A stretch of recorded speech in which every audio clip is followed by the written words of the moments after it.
Hello, my name is Angela Skibberus and I am the kinesiologist. I'm also a Resolve Beyond neurology practitioner and neurotraining kinesiology practitioner as well. I'm in Sydney, Australia, and on a bit of a journey to discover and unearth and chat with and connect with beautiful kinesiologists, neurotrainers, Resolve practitioners, and the like. Doesn't have to necessarily be kinesiology based. Trying to speak to as many as I can to lift the awareness, to increase the relatability and understanding of what kinesiology and its related fields actually is. Because my experience is over the last few years, people still don't quite know how to pronounce it. People still don't quite know how to explain it to others. They go home and their family says, well, what was that you just saw? And they say, I have no idea, but you just got to go. You just got to go on and have and experience it for yourself. So I'm delighted to be welcoming a beautiful kinesiologist, a functional kinesiologist. Nikki will explain what that is to us later in the chat. But welcome to the conversation today about kinesiology. Nikki it's Thompson, isn't it? Nikki Thompson. It is Thompson. Yeah, great. Thanks for having me along and having a chat. Always love to connect with other kinesiologists, so it's awesome. Yeah. Oh, that's really great. Thank you. And what I'm most excited about today is that we are connecting from across the oceans to New Zealand on the North Island in Hawke's Bay. I'm assuming that's sounds like a very beautiful place. And part of why I was inspired to connect with Nikki is because obviously she's got a beautiful Instagram page for those who are seeking her out. And she had pictures of her clinic and it just looked so inviting, so beautiful, so warm. And I just thought I have to connect with this beautiful lady who's created an amazing space as a kinesiologist. So Nikki, tell us a little bit about yourself. What was your journey towards connecting with kinesiology in the first place? Yeah, sure. So the way I was introduced to kinesiology was coming up to probably about 17 years ago now. And I was living in Melbourne at the time, and we were trying to start a family and not succeeding very well. And I had someone who mentioned to me, why don't you go and see this kinesiologist? And she had supported other women in this journey. And at the time I had never heard of kinesiology. It's like you say, I was like, kinesi what? I was no idea whatsoever. And I got this one fly, it's really annoying me. But because it was natural and because, at that point in time, I was like wanting to, I was all open for it. It's like, for sure. So I trotted on off to this appointment. And her name was Mel Ryan. She's wonderful. And she just worked out of a little bedroom at home. And long story short, I had my session with her. It was an hour travel. So then I drove home and my partner at the time said to me, so how was that? And I was like, I don't know. I was like, I don't know what she did. I don't know. That was weird. Nah. And he's like, are you going to go back? I'm like, oh, I don't think so. And at the time I was kind of like, it's one of those ones. It's like when you have your first session, you just don't really know what to expect. It seems weird. It's just like, what? But it was interesting because the next day when I woke up, I just felt different. Like I couldn't put my finger on it. I just felt, I don't know, just felt calmer. I just felt different. So I thought, okay, there's something in this. So I kept going and had a number of sessions with her. And at the time when I was having treatments with her, I was also struggling with rheumatoid arthritis. So I had been diagnosed when I was 11 and had a lifetime on medication and anti-inflammatories. So at the time I was seeing Mel, I was reliant on those medications and reliant on anti-inflammatories. So when I was seeing her, not only over the space of the appointments, not only did we fall pregnant, which was amazing, wow. I was also able to get off all my medication as well. And so I came off the anti-inflammatories and the medication. And I guess for me at that point, yes, physically it was amazing because one, I got pregnant, and then also I was able, I felt the inflammation in my body really really subsiding to the point I didn't rely on that medication. But it was more the emotional side, which was a huge thing for me. So with the pregnancy, obviously at the time I'd get, I was getting frustrated and I was getting angry and I was getting jealous when I'd see all these other women out there being pregnant. And I was like, why not me? And then, so emotionally through my sessions, that just all subsided. Like I just felt so calm. I didn't, it just felt different. And I think, and as we know with kinesiology, that is just one of the biggest things that we're able to shift for people is that emotional load, which then gives our body space to heal physically. And so, so that was, that was my experience when I first started. And then we moved from Melbourne to Perth. And when my daughter was 5, I was then seeking out to do something, to study. I wanted to do something in the natural field. Meanwhile, between that time while we were in Perth, I would fly from Perth to Melbourne to see Mel for my kinesiology sessions. And just because I didn't have a circle of kinesiologists in Perth at the time, I was new there, I didn't know anybody. So I used to, fly back to see her probably once every couple of months to get a tune-up, to get my session. Wow. So then I went on and studied naturopathy. So I started that when my daughter was 5. And kinesiology was an elective at that time. And I remember you had to go through and select your electives. And I saw kinesiology and I was like, oh, yes, I got really excited. But then I got really kind of down because it wasn't until the end of that year that I could select that elective to do kinesiology. And I was like, gutted. I was like, I want to do that now. And then as that kind of planted a little seed, I was like doing my study at home for my naturopathy and doing my exams and everything. And I was like, why am I doing this? I don't want to do this. I want to do kinesiology. So then at that point, I seeked out and found O'Neill Kinesiology in Perth. And then I, seeked out and went there and pretty much enrolled to the advanced diploma. And so stopped doing naturopathy and crossed over to doing that. And that's where, that's kind of where my journey started with the college there, and did this 3 years with them, which was amazing. And so that's how I got into it. It's just, I love it. Wow, that's incredible. And to think that, you're going down one path, and naturopathy it's a very wonderful practice as well. But just realizing it, I love that you really noticed inside yourself, like, you know what, the thought of doing kinesiology is really lighting me up. This is what I want. And just took that leap. That's absolutely fantastic. So did you start to practice in Perth? You started practicing there? Yeah, I did. So probably within my second year, I started, getting people in, and practicing on them, not getting paid for it or anything like that. It was just pure through practice.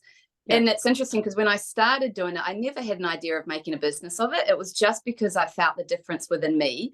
And my daughter as well, I got balanced all the way through my pregnancy, and I got my daughter pretty much has been balanced since she was 1 week old. So it was such a big part of my life, and I knew the change that I felt.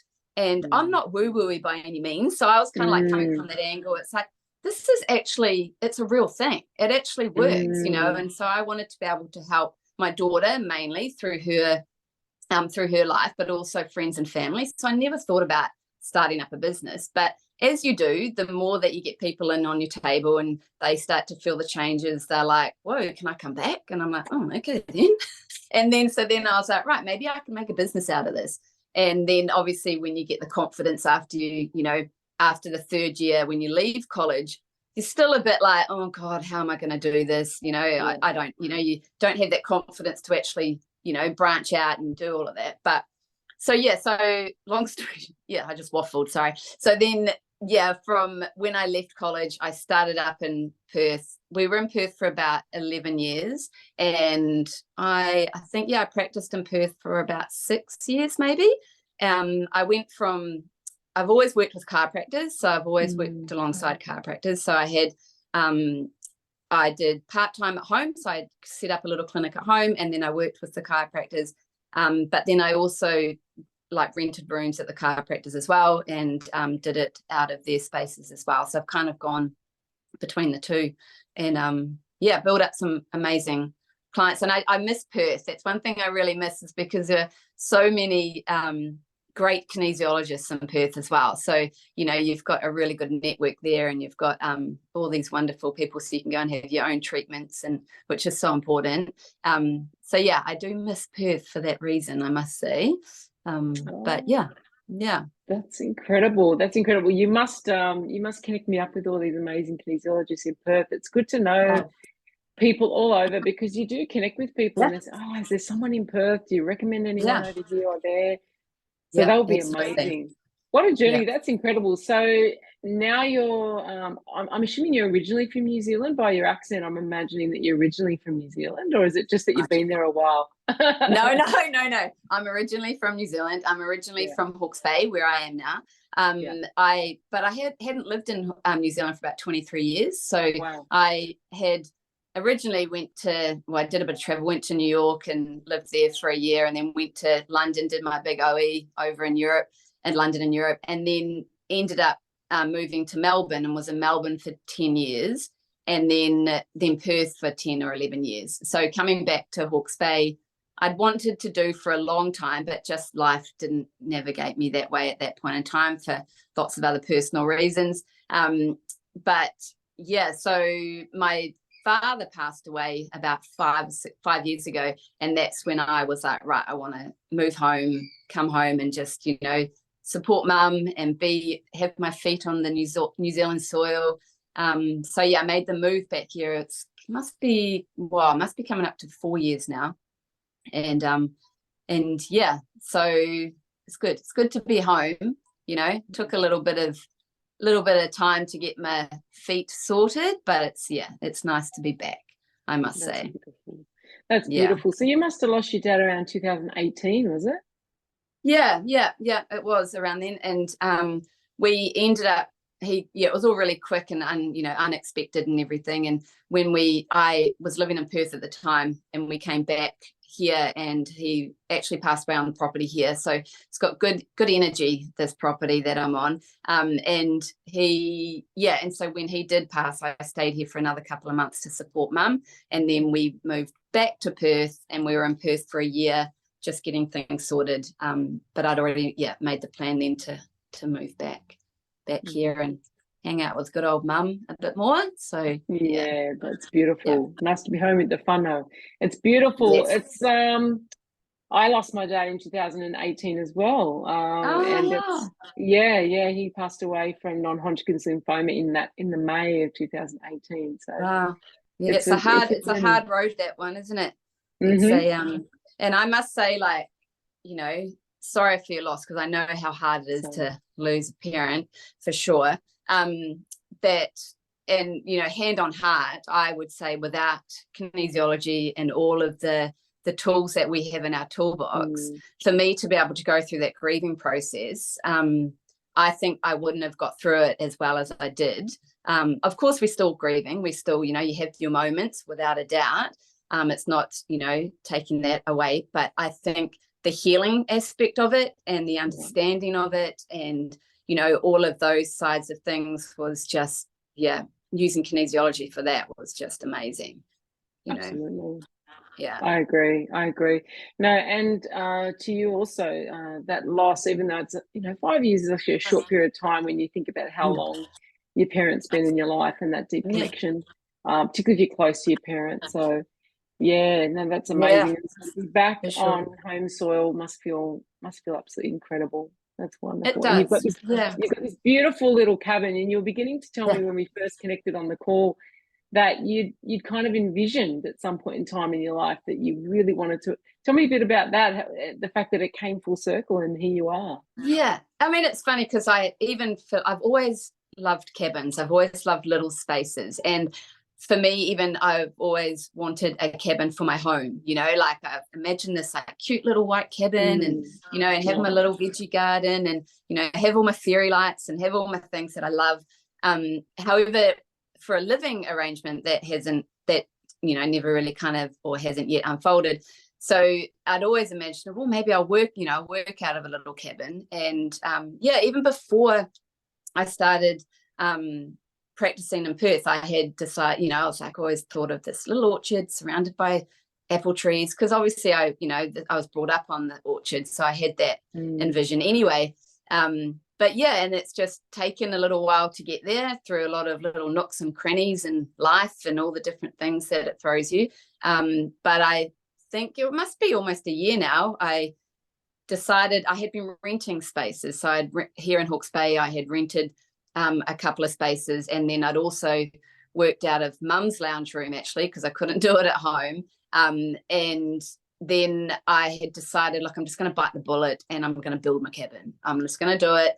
And because you can rent cabins, I did rent a cabin for a little while, but it doesn't have the same feel as your good old cottagey look. So I ended up, buying the cabin, bought it flat packed, and then got it built. And and I just painted it and put a little deck on it. And it's just, I just love it. Like, I don't know. I love little spaces as it is, but it's just, I come in here and I just tinker around and, it's all mine. Like, it just feels like mine, So, and I love it. And the people love it when they come in.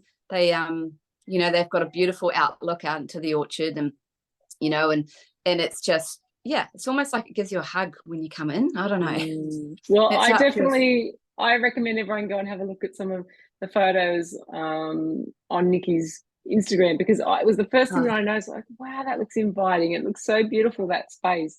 So you've definitely achieved exactly what you were hoping. So that's amazing. Oh, that's good. Yeah. So tell me a little bit more. I've heard of functional kinesiologists.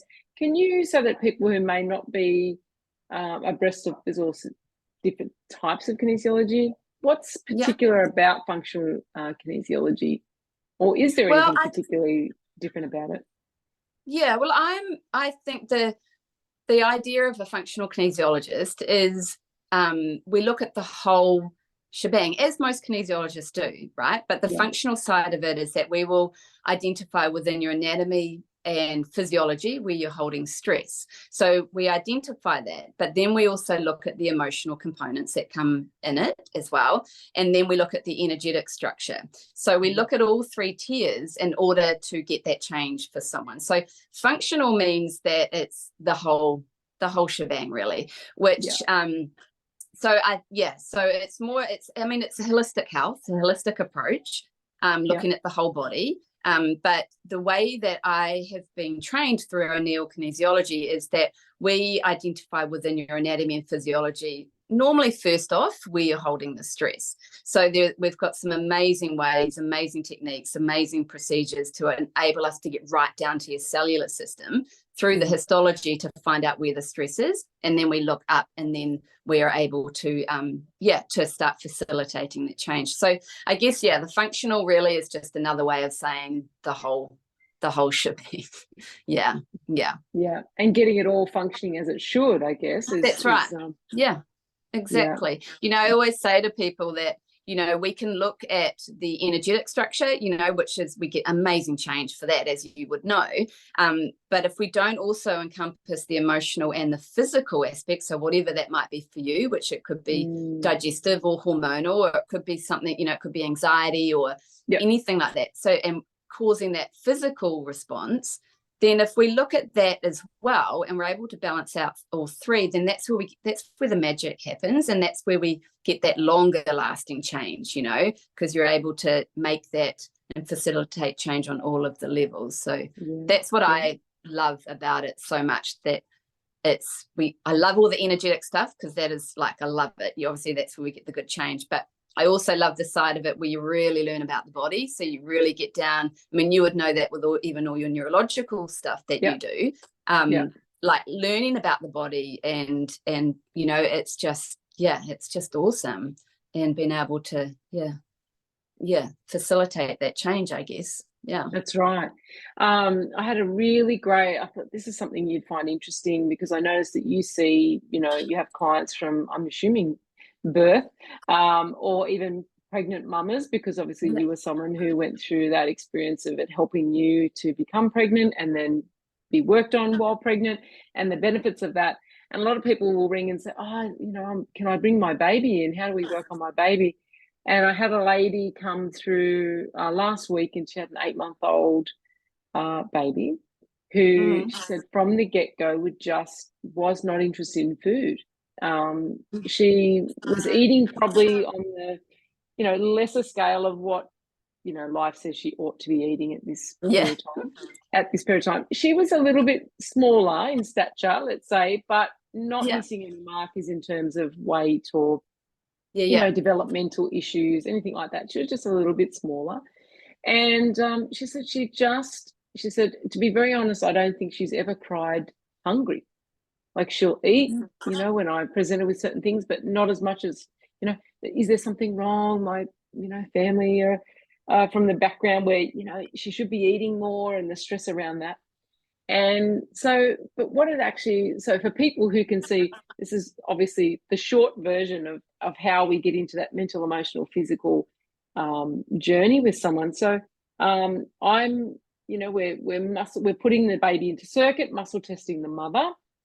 And it came up that it was actually emotional genetic. So, I turned to the mother and say, oh, look, this is going back. Like, this is going back, whether it be through an experience that you've had, that you've held in your nervous system, or maybe your parents, whatever. She said, oh, okay, what's that about? And I said, okay, so it's going back to even womb time, this issue. She said, oh, yeah, that makes sense. Now, I don't know a lot about this, but apparently your placenta can, at any time during a pregnancy, it can either twist or it can stop providing the nutrients for the baby. And so then that becomes a real problem. They have to induce or do emergency cesareans because the placenta is obviously not providing them the nourishment they need. So she said, my placenta, at about 3 weeks before she was meant to be born, stopped providing her nourishment. They decided that they would do an inducement, and she came early. Oh, we're all making a note of that. And I'm, you'd be already thinking, that's an interesting dot there. And then obviously it went back again to her early childhood. And she said, well, actually, my father, her father is no longer in their life, but her father was very, very aggressive. And meal times was when it would peak. And they would be forced to eat meals that were, even maybe an adult couldn't, eat them all. And she said you couldn't leave the table until you'd eaten it all. And often her mother would be abused in the process. And so it was a very stressful dynamic, let's just say that, around food. And she had that dynamic until many years into her teens, where she would literally, even if she was hungry, if someone started to overforce her to eat, she would refuse. And so, I'm sure as a kinesiologist, you're already joining all those dots together. And pretty much it was the trauma that had happened to her as a child around food, and that refusal that was within her around, no, you will not force me to eat, that was playing out on a nervous system level for that child. I won't be forced. And we literally did one balance on that child. And I think it was 4 days later, the mother texted me and said, I don't even know what to say. Her relationship with food has completely transformed. That's and so cool. You sit back and think, even for me, like, in her words, it almost feels a bit miraculous, because what just happened, And so that's obviously, for everyone watching, that's the very short version of a lot more going on inside a session. But people can see how this work is so profound, and then completely on a dime transforming that baby's relationship to eating. That's amazing. What a great result for them. And Incredible. even, just even in that session that they had with you, like the roll-on effect of that, like even within their household, that taking that stress away, and, that's then going to help her relationship with probably her husband or partner. It has a tier effect. Like, that's so cool. And it's, that's awesome. Well done, you. Yeah, thank you. No, it was a great one. I think sometimes it's good to give people little examples of how it can roll out, and then thinking, oh wow, maybe that could help me with this random thing that they think, oh, how would kinesiology help that, or how would, so pretty much, I'm sure you would agree that anything someone could come in with, whether it be physical, emotional, mental, we're not here to take the place of doctors, and there are times when you need to see your doctor, and we're not here to say people should stop taking medication, but certainly there are times when their results are so amazing inside session that they do have quite miraculous results. So So you work from all ages. Are there particular things that you're really passionate about in clinic, particular topics or situations or issues? Well, not really. It's like if you want a session, or if you, what I love about is if someone is seeking out a kinesiologist or is Yep. seeking out and looking to, more of the natural way in order to help them or their kids or whoever it might Yep. be, then I'm open to help as much as I can. It's Yep. those people that are invested in the health are the ones that I want to help. I used to think, I love working with kids. I connect with Yep. kids. I find it really easy with kids. So I do see, and I love how they respond really quickly. Don't have as many layers as us old adults might have. And I just love, they just make me laugh, and it's always fun. And I love, because with my journey with arthritis, and I think that is why the kids is so resonates with me so much, is because when I was diagnosed at such a young age, and then when I was 16, my mum and I were sitting in a rheumatologist's office, and the only thing I remember from that appointment was that he said to me, "Oh, just be prepared for a job, a desk job, and because you'll be in a wheelchair by the time you're 40." Wow. And I was like, and you can imagine, my daughter's 16 now, and you can imagine that what only did it do to me as a 16, not consciously really remembering, what it could have triggered, but even for my mum hearing that, but so nothing was offered to me at that age. There was no, oh, how about you try nutrition, or how about you go and seek, like a kinesiologist or whatever it might be. None of that was offered to me. It was purely a diagnosis and a script, and so when I see kids and also parents reaching out for their kids to say, look, let's help them, emotionally and physically, then that's what I just love that. Like, I love that, that more and more people are doing that now. Looking back, I really wish it was offered to me at that young age. However, life works out the way it's meant to work out. So I might not be here now if it did happen that way, but yeah, and and I love, anyone that's open to making themselves a better person emotionally and physically, then I'm all on board. I've had some my good mate in Perth, she's a kinesiologist, Rachel Dunjal, and she would always laugh at me about the types and the people that would come, and that the reasons that they were coming to me, because I would get I still do get random things, but I'm always up for a challenge. It's that thing, people always come to me and go, I've done this, I've done that, I've done, they tear off all the things that they've done. So they use me as their last resort. They're like, so now I'm going to give kinesiology a go. And I'm like, okay, thanks. So it's like, oh, well, you've tried everything else, and they're just giving. So yeah, but I love that you just said that, because I've often toyed with, I've joked about it a few times in a few different interviews. I've toyed with calling my business thelastresort.com.au, because yeah, because I don't know how many times I've had someone come in, exactly what you just said. I've been here and I've been there and I've had this thing chronically. I mean, sometimes it's acute, it's just happened recently, but often it's people, they've been through the mill, they've seen every specialist known to man, they've tried every, lotion and potion and whatever else. And they're at the point where often when they walk in our doors, they've actually almost lost hope that they will be able to make a difference to whatever they've got going on. And they've gone, my friend said I should come.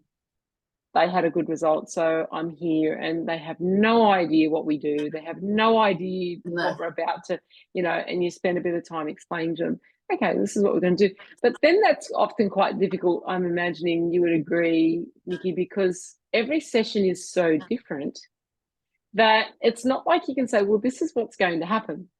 No.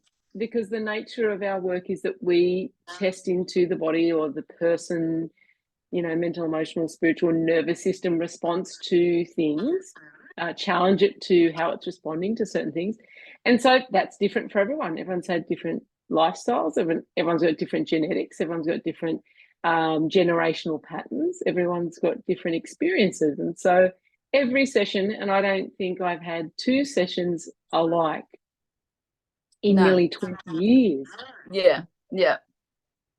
So, I love those people though. I love people that have never even heard of kinesiology, who have never experienced it before. I'm just like, yay, because I swear, I promise you that when they have a session, more often than not, they will always, they'll go, I don't know what, because when someone comes to see me for the first time, you know, I always say to them, look, this will seem unusual because you've never had a session before. And I try and keep it as basic as I can when I explain it to them. And I'll always say to them, look, we'll have a chat after the session about some ideas and some things that may come up for you over the next, couple of days. And then if most people will want to rebook straight away because they find it so fascinating.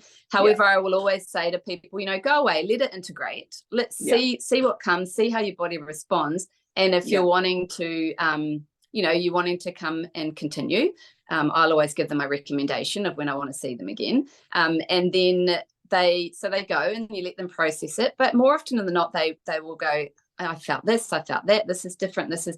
I don't know what you did. I don't know how it does it, but I'll just get, I want to rebook and come back. And it's those people because you open a different world for them, like they might be feeling, I always say, like, if you feel like you've got nothing going on and your normal's pretty good, what kinesiology does is it raises that normal. All of a sudden you kind of go, oh, wow, I didn't know I actually was holding that, or, it's kind of, And you're right, like no session is the same. I have sometimes, and obviously we're using muscle monitoring. So their body is leading the way and where we're going to go and what we're going to do. And sometimes I'll go and get in the session and I'll be like, I have no idea how we got here. I don't know.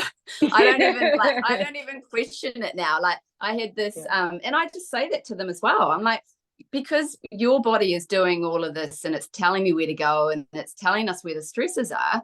I have no idea what you're holding in your subconscious. So we just roll with it, and I had this lady the other day that came to see me for, she was having respiratory issues. So she just was really chesty, couldn't take deep breaths. She'd had it for a long, long time. So my way of thinking, I'm like, oh, we'll start in the respiratory system and we'll see where we go, standard as we would. So I got into the lungs, and then from the lungs, it took me into the nutrition of the lungs. And I'm like, I don't know what the nutrition of the lungs are. I'm like, I know. And then it took me to zinc, and it was like, okay, zinc, all right. And I'm like, so I ended up going into nutritional, where it was that she wasn't absorbing zinc. So I started in the lungs, but I ended up in down with her body and trying to enable her to absorb zinc. Which, if we don't absorb zinc, because she was taking zinc every day. So she was like, but I take zinc every day. And I'm like, your body's letting us know you're not absorbing it. So we need to look at that. And then, and she would also get, she was getting like acid reflux and things. And that's another sign of you're not absorbing zinc. So it just, by the time she'd left, I was like, I would never have known that I would have been going there, no idea whatsoever. And of course, all the other emotional things come in part as well. But so people will leave and I'll just be like, okay, that was interesting. you just never know where the body's going to take us, Exactly. And it's, I had a friend of mine who's a neurotraining kinesiologist, and we were laughing, one of the interviews that we did about, he said, oh, how I feel sometimes before a session. And he's probably about 5 or 6 years in. So I think it probably took me about maybe 2 or 3 years to not feel a little bit nervous before every session. Like, sure. that kind of, because the sessions aren't just cookie cutter, we don't know. We literally don't know. So when people think, you're probably just applying technique or whatever. And yes, okay, there's times when we can test through, and the whole thing will be that you're testing up which techniques would be most appropriate. But often we have no clue whatsoever what's going to come up and what's going to be at the source of something going on. And he said, he's a musician, I'm a musician as well. He said, you know what I feel like kinesiology is? It's like, I know how to play the bass, because he does, right? But I go on stage and I don't know the set list. It's so good. And I'm like, because we know what to do. We know what our job is in Yeah. terms of the muscle monitoring, muscle testing, Yep. testing into the nervous system. But we don't know the set list. We have no idea what songs are going to come up for us to play that day. No. And usually a song will come up that you've never played before, and it's like, okay, Yeah. play that. Yeah. I know. I remember the biggest thing when leaving college and going out and stuff, it was like, well, okay, so when a person can't, like, where do I start? What do I do? Like, which do I start? Like, which part of the body do I start at? Like, where? And you just, it's nerve-wracking because you just don't know where to start. But, and, you know, and I remember because I was a tutor at the college for a few years as well. And so we'd do a student clinic. And I just used to always say to the students, just fake it till you make it. They'll never know. Like, they're just happy that they're lying on the table and, you know, hold a few points. So it's kind of, but it comes with experience, right? So as you get on, it's like, you know, you just jot down. What I do is when people come in, and I do an online health questionnaire. So I have an idea, they fill it out before they come. So I have an idea of exactly what they're wanting, you know, I get a little bit of a health questionnaire. So if I need to, I will make a plan for that person before they come. So I've got all, and I might even do a little research, you know, and say, well, what nutrient or what do I need to look at? So so it takes away that kind of like nervousness, I guess, of that first one. And then you're a bit more prepared. So I still do that most definitely, but yeah, it's pretty funny, really. It is pretty funny, and there's plenty of sessions where you, like you were saying, you get about a quarter of the way and you think, this is not making any sense to me, and it's not making any sense to them. In early days, that would have been terrifying, because as soon as it starts to not make sense to the person, we tell ourselves, oh, we must be on the wrong track or something, and I'm going to screw it up. Yeah. And yet nowadays I just noticed that I think I had that come up with someone who's been coming for a very long time, because she knows how it all works and kind of thing. But both of us are like, oh, I can't make head nor tail of where the hell this is going, right? And then I said to her, you know what I love about that? That wherever this is going is definitely going into that unconscious, not even subconscious, but unconscious. I don't know what I don't know, because neither of us, our brain's trying really hard to kind of put it, you know, somewhere or make sense of it here or there. But we're going out into that fringe of, okay, the brain actually can't work this out. So now I must be delving into areas that are very, very unconscious. And so by the time every time we get to the end of the session, as you know, you go, oh my God, like how did that connect to that? That's just insane. And it makes complete sense. And once in a while you might get a session that you get to the end and go, I have no idea what that was about. So let's just see what happens. Yeah. And often they're quite profound, those particular sessions. So I've had many of them through my years where I'm just like, you know, and starting off as well, you start to doubt your capabilities. It's like, am I doing this? Like, what am I? But you just, when they don't, because I mean, it's interesting, right? Like they might do an hour, like the session might be an hour or whatever it might be. And we don't know within that hour what it is actually that's made that particular really good change for them. It might only be 5 minutes out of that hour, you know, we just don't know. And I think you're right though, in saying that, like, if there is something that's quite subconscious, they're not going to resonate with it, because there's a reason why it's so subconscious, because it's so safe that way, right? So we don't want to see it. It's like when different emotions come up, you know, like different belief patterns or different aspects of ourselves, they're not going to be pretty, because if they were pretty, why would we need to shift them? So that can be definitely uncomfortable for people. So it's like, I definitely I don't know if you do the same thing. Like, I will always, you know, suss the person out and their personality type on how you kind of communicate certain things, you know. And I've even found, as you know, when you work with kids, you know, you don't need to even really discuss what comes up or talk about what comes up or do all of that in order to get the change. So that's what it just shows even more so that you even talking about it, if you can't consciously connect with it, it doesn't mean you're not going to get that change. And I've felt that within my own sessions many times, where I'm like, you know, an age of like 3 years old or something might come up, or an emotion around that time, and I'm like, no, I have no idea, I can't remember any of that. But the change I felt was like, holy shit, I didn't know I was still holding that, Yeah. or that I was. So Yeah. that's why I love it so much, is that it's like that non-talking, how they said it's like that non-talking therapy and that's why, that's why it can be so profound. That's right. And there is no pressure. And actually, in some ways, we don't necessarily want someone to come in and rehash something. No, it's not our intention. Let's go pick the bones of your trauma so that we can just reignite it again. And so, no, and as long it could be just a set of emotions. Does this make sense? Yep. And sometimes we need more information. It might test up. We need a bit more information about that. Can you tell me a little bit more about that? And they could go bang, bang, bang, bang. And then, what you just were talking about there. And then, of course, that becomes a big part of pulling it all together like a puzzle.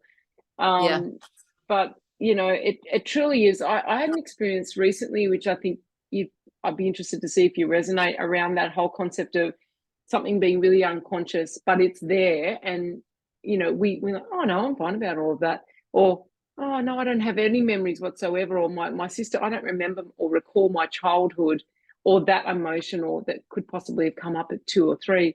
And I remember after my father died, my parents had separated when I was probably 3 or 4 years old. And I literally had no memories whatsoever of my life with my father living with my family, so to speak, even though there were many, 3 or 4, maybe a bit more than that years of that. I didn't have any memories whatsoever.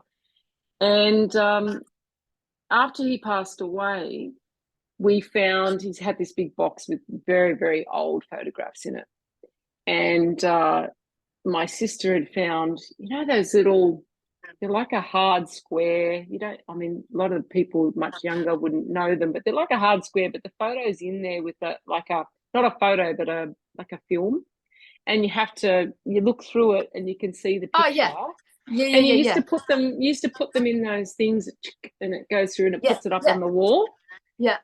I can't even think of the name of it. That's terrible. No. But it's like a projector, right? And you put the photos in and everyone used to sit around at night and you'd put them all in and look at them up on the screen or on the wall. And it was like, fun. Like a little movie, right? Yeah. And so my sister found a bunch of those and she went and had them printed into photographs, like proper photos. And it was probably maybe even a year and a half after he died. And I just remember sitting watching Netflix or something and she sent me this text message, oh, I've had these photos done. And they were photographs of me that my father had taken of me as a baby and up until 3. And I tell you what, I'm trying to say 2 things at once here. I'm trying to show this is what happens to people when something like that they didn't realize it was at play. And I felt like suddenly this whole section of my life that was hidden or subconscious for whatever reason, could have been maybe the trauma of, parents, who knows, suddenly downloaded. This whole section of 2 or 3 years of my life existed again in my mind because the photographs gave me enough to reconnect that synapse or reconnect that memory. And I remember, bawling my eyes out at the time because it was like suddenly this whole part of my life that was non-existent, or I felt like it was. Yeah, you could see but it. It was there again. And so this is, I then kind of often see that with clients. We'll go through a whole session where I'll say, this is testing up at this time frame, like, no. And they'll be adamant that has no correlation to their life. And it'll, no. And you'll get to maybe the last 2 or 3 minutes of the session. And I imagine like a house of cards. So imagine we've been making this house of cards like people used to with the playing cards. And then you just pull this one card and it could be seemingly very unrelated. And boom, it collapses. Yeah. It all just collapses in on itself. And both of us actually, it's like this domino effect of all the little pieces of the puzzle that we've been, showing the subconscious and bringing it into play, balancing as we go, helping them feel safe to even go there, giving them, the capacity to go there, the trust to go there, allowing themselves to have the enough energy to even contemplate dealing with whatever it is that they've got in subconscious. And then boom, suddenly they're like, oh my God. And then they can see it. It was there all along. but almost like a what do you call it when you in your car, a blind spot. Yeah.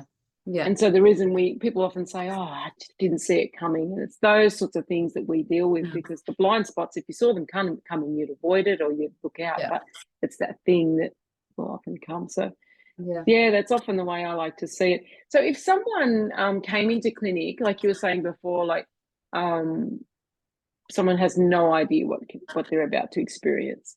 Just for those of us who are watching this thinking, oh wow, I still don't quite understand what kinesiology can be. And I like to say can be, because it's so different depending on a kinesiologist's personality, a kinesiologist's creativity, the way that they, express themselves, their interests, the things that they like to. Every kinesiology session, as much as we have the muscle monitoring that brings us all together, it can be very, very different. How would you explain to a brand new client who's never had it before what they're about to experience and how it works for them? Yeah, sure. Just before I do that, just touching on what you had just your story that you told us about, yes. how it all just kind of punted in. That's yes. what to me just really proves and identifies how non-invasive kinesiology is. Yes. So you've had these memories in your subconscious for 3 to 4 years. However, you were not consciously ever accessed them; they were just there. And as you said, we don't know why. The reason is that you were holding them there and not being able to access them. But it just shows that over time that your body will only show you and show the kinesiologist what it is ready to let go of. And sometimes it might let go of, because the same thing happened with me. I'd have many, many, many sessions, and an age of 7 kept coming up. I'm like, I don't know what you're talking about. I don't know what you're talking about. And every time it come up, and I didn't consciously connect with it. And it wasn't until, probably multiple sessions where it just a penny dropped, and I went, oh shit, that happened. And my subconscious obviously was keeping me safe, because that's what the subconscious did. But over that time, I was having balances around other things. So when I was able to connect with that trauma that happened to me at that age, I was more in that kind of space to be able to deal with it. You know what I mean? So I think that's why kinesiology is so beautiful in that way, that it will only bring up and show what you're ready to shift and what you can deal with at that time. And normally it is those little layers and little bit by little bit, So going on that, so then when if I've got someone who's come for the first time and they have no idea what what it is and what it's about, the first thing I do is I say to them that, kinesiology is, there are lots and lots and lots of obviously kinesiologists out there. We all do work very differently, or we can have been trained differently, or we do work differently. But the basis of it is that we use a technique called muscle monitoring.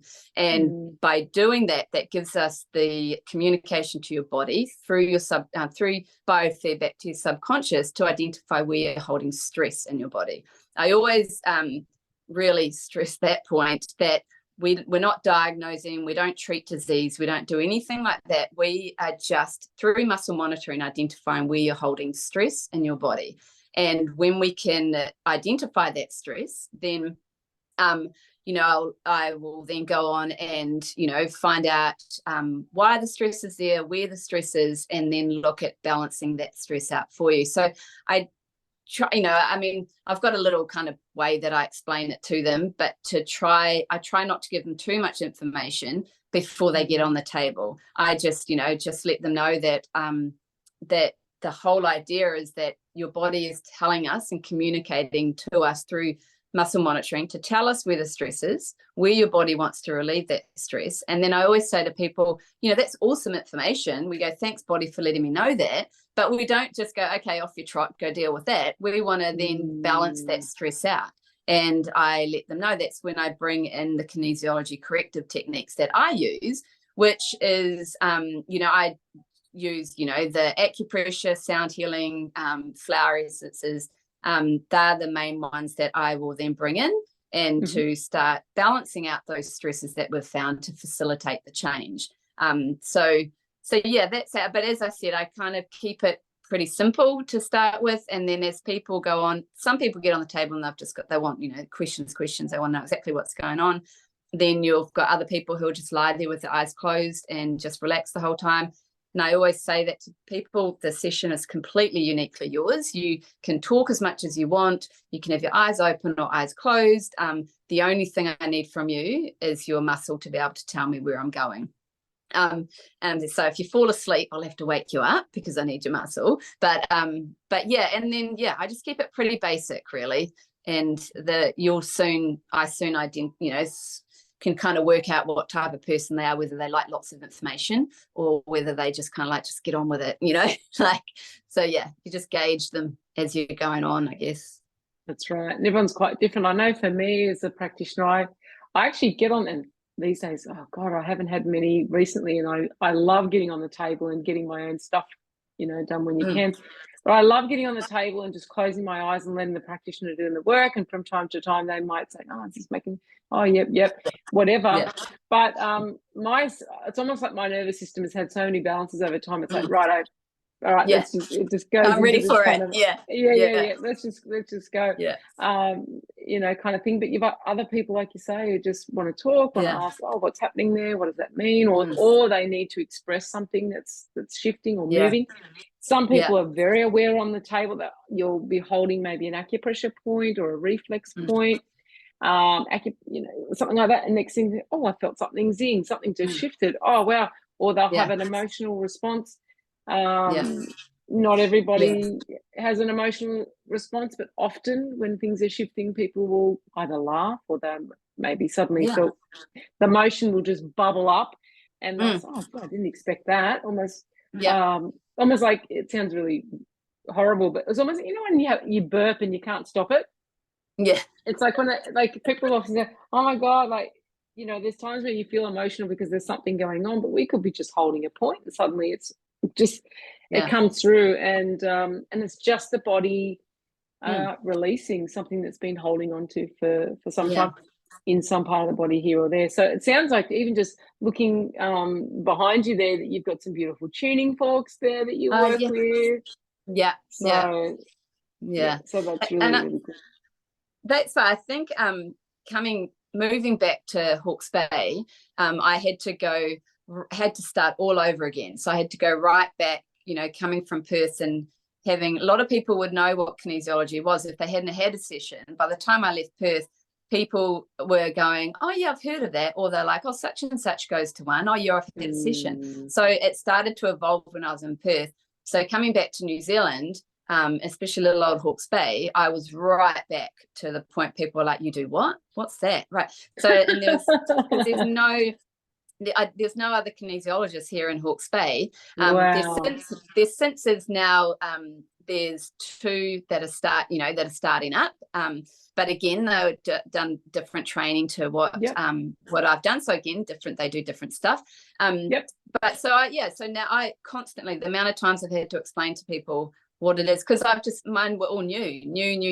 So you kind of just get used to going, wow, okay, it's this, that, and rah, and so it becomes, over time it's become pretty easy to explain it what it is, because I've had to do it so much, I guess. But you definitely get those people where you see the lights will go off and you'll go, okay, just get on the table. I'll show you what I do. Don't worry about that. And especially if you've got men on the table, they're like, they don't want to talk about all that fluffy stuff. Just get up, and I love it, because I'll say to them, we'll do all this, and and they quite often, a lot of men will like the acupressure with the Tai Chi because they can feel it. But I always laugh. I'm like, right, I'll get out my tuning forks now. I'm going to do some sound over you, and I just love it, because they're lying there going, what the hell is this woman doing? And I'm like, just roll with it. You'll be fine. So it's and yet you you'll hear a week or two later, actually, can I make another appointment because I feel so good? And I have noticed that there is a shift. I'd imagine that you would have possibly see similar kind of demographics. I'm seeing mostly women. I think for a lot of years it was mostly like women, maybe sort of middle-aged and going up. But now I'm noticing that there's a lot of young men, like in their early 20s and all that, coming in and really connected to how they feel and whether, this is really interesting. And of course, a lot of more mature men too are coming in, and they might be retired. Their wife might have come to see me, and you should come and get your stuff done. And Yeah, they it's always normally the way. they'll kind of begrudgingly come in, and they'll sit in the white chair, and I'll say, "Okay, did your wife tell you had to come today?" It's like, "Yeah, okay, that's good." Yeah. Like, all right, Yeah. that's, and I take my hat off because you're here, and it's an experience, and I appreciate that you've actually taken the time to come and experience something. Yeah. Something new. And 9 times out of 10, it'll be the men who often break down on the table because maybe they've been holding themselves so tightly for so long.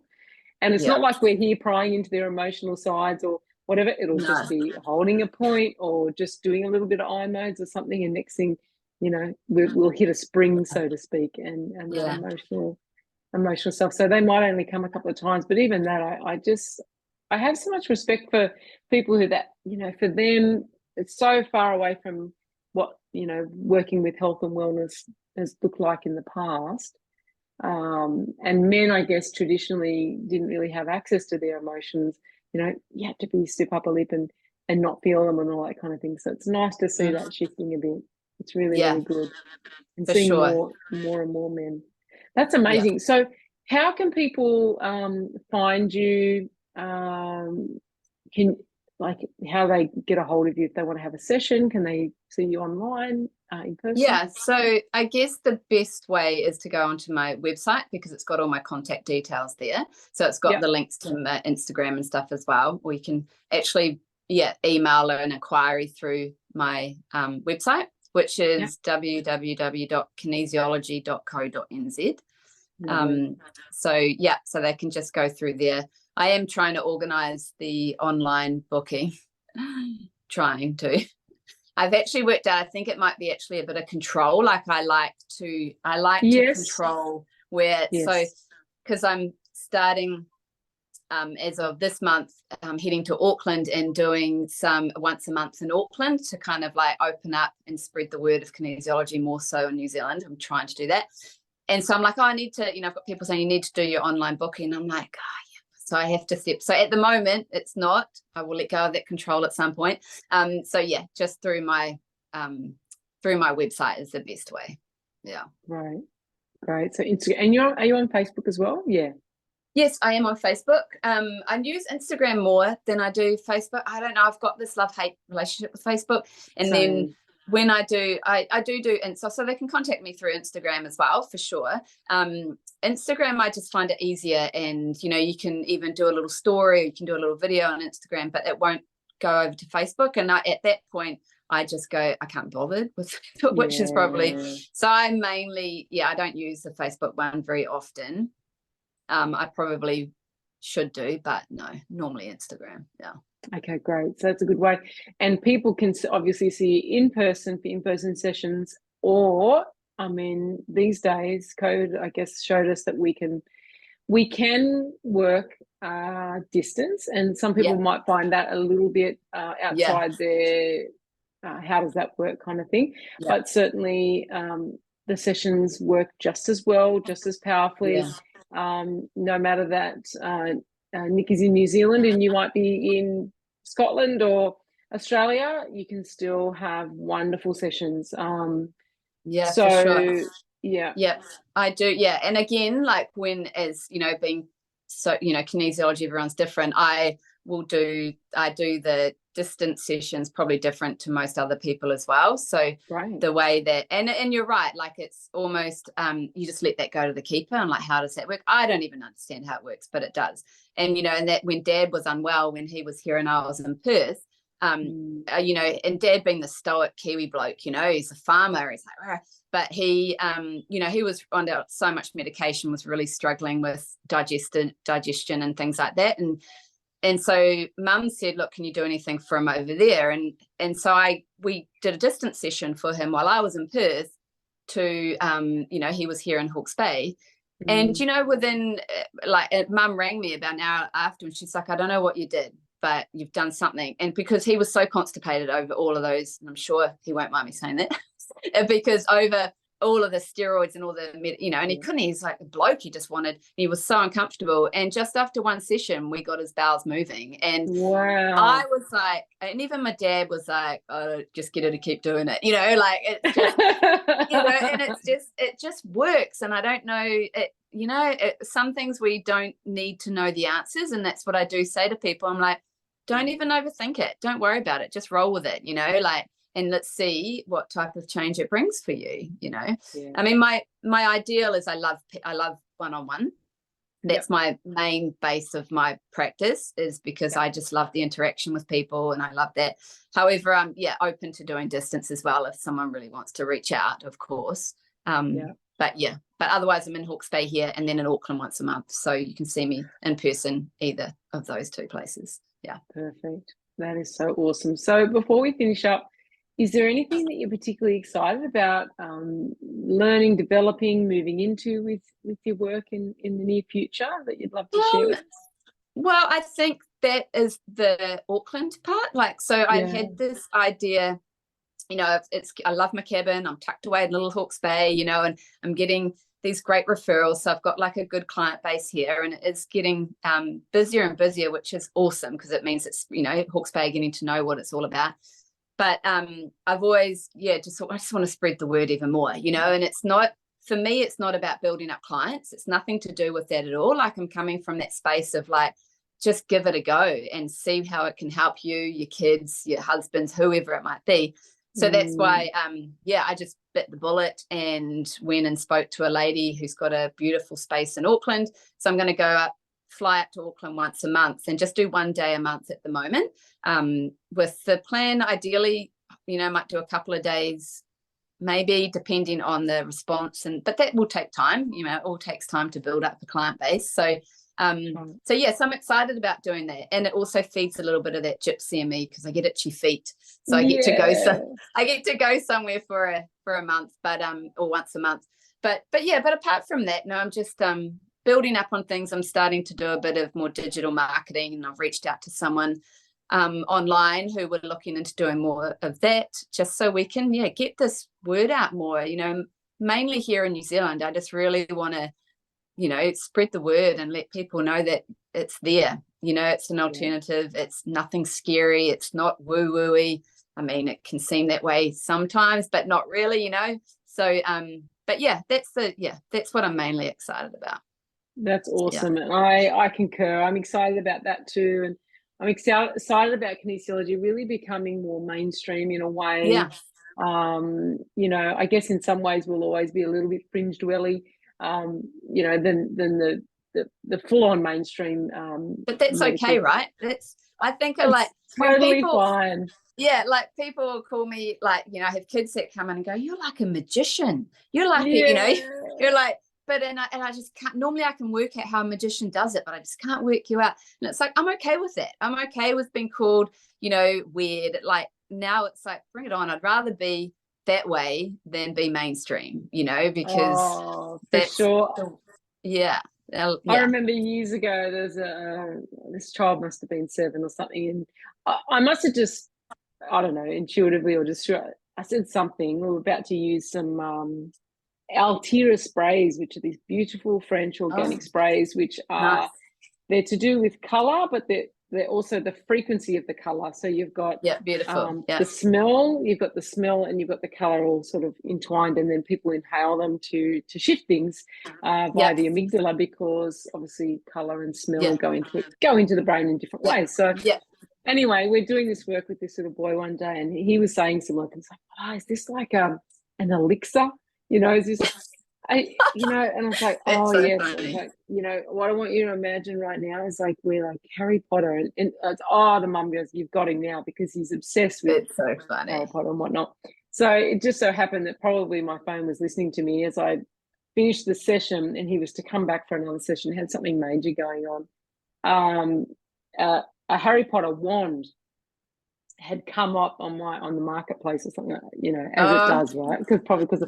And it was like literally down the road, and it was this amazing one that the guy had bought from Warner Studios or something. So I literally drove down the road, bought this wand, and when he came when he came back for his follow-up, now I've got something special for you. well, this kid, he just thought it Loved was the it. best thing ever. And so, That's and so good. it's not like, we're not here to be witches and what and all that, but for No. that little boy, like obviously helping him, he had homework to go home and start imagining himself, with more confidence, or Yeah. when he felt that Yeah. fear or whatever. Yeah. And so for him, like it was just like a way of tapping into that part of himself, Yeah. Yeah. creatively. And so, yep, So I'm good. sure like you've been called everything over the years. Yeah. And that's what I love about kids as well. Like they'll, when you're muscle testing them and using, depending on what you're working on, the different muscle group that you'll be testing, and they can't, they're not holding strong. And I'm always like, don't worry, we'll get you stronger. And then by the end of it, you retest it and they're like, whoa, how did you do that? And I'm like, wasn't me, that was all you, and then they leave feeling empowered, and then and the parents will always ring or contact me and say that the kids are now asking to come back. They want to go see Nikki, they want to go see, because they realize that they're feeling better, or they'll be like, I want to go see that ding ding lady, the one that dings and so kids, they start to feel the change, and they're telling their parents that they want to come back, which is, it's so lovely. I just love that. It's so lovely. And then you start having experiences where the other day I had someone bring their son in. The son's now an adult and his wife's just had a baby.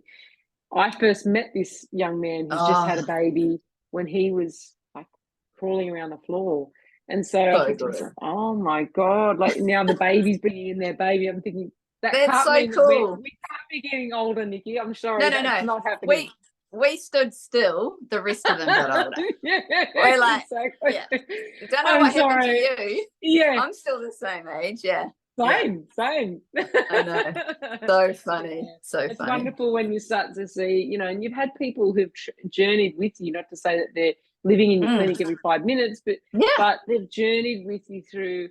I think that's one thing that I do love about this work is that, you'll hear from someone maybe it could be once a fortnight for a couple of months because they're really dealing with something. And next thing, once every 6 months, or this thing's come up, or I'm hitting this major milestone in my life and I'm having issues, or I've had an accident, and you're just walking through and helping them to wade through something that might have stopped them in their tracks.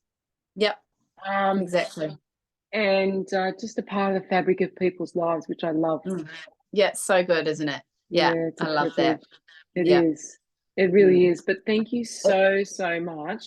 I just want to recommend, if you're in New Zealand, particularly Hawke's Bay, I've got that right, haven't I?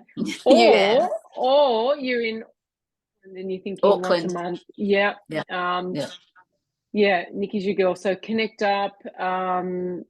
If there's any other questions that people have, feel free. I will post this video onto my Instagram and our YouTube channel, which is it's called New Realms with the Kinesiologist. Awesome. So I like the whole concept that we're creating a whole new realm for someone, like so they walk out and life's a whole new realm. So if you're a kinesiologist or someone who'd love to have a chat, I'd also love reach out, let me know. I'd love to chat and connect you with the audience and just help to continue to build this understanding, awareness, and of this beautiful work. And thank you so much for all of the contribution that you make to others and all of the training and the hard work that you've put into creating your healing space and the life that you live, that means that you're welcoming people in to make a massive difference to not only them, but to their children and their children. As we know, as we shift things within one, we shift things within many people within a genetic line. And so it's wonderful work. And I thank you. And I just, thank you so much for all that you do for people. Thank you again for coming on today. And to thank you as well for all your amazing work and all the space that you hold for people and for creating this. Like what you're doing here is just, so good, connecting even other kinesiologists and then spreading, letting people know. So thank you for doing that. Yeah. Someone said to me the other day, why do you want to do that? Like you're exposing a bunch of other people in your own work. And I said, I'm not concerned about people I'm not concerned about that whatsoever. Nice. I love it. I'm having just such a wonderful time meeting people and appreciate you putting aside your precious time today to have this chat and connect all people good. up more with kinesiology. So It's been fun. thank you everyone for coming on, and I look forward to connecting with you again very, very soon.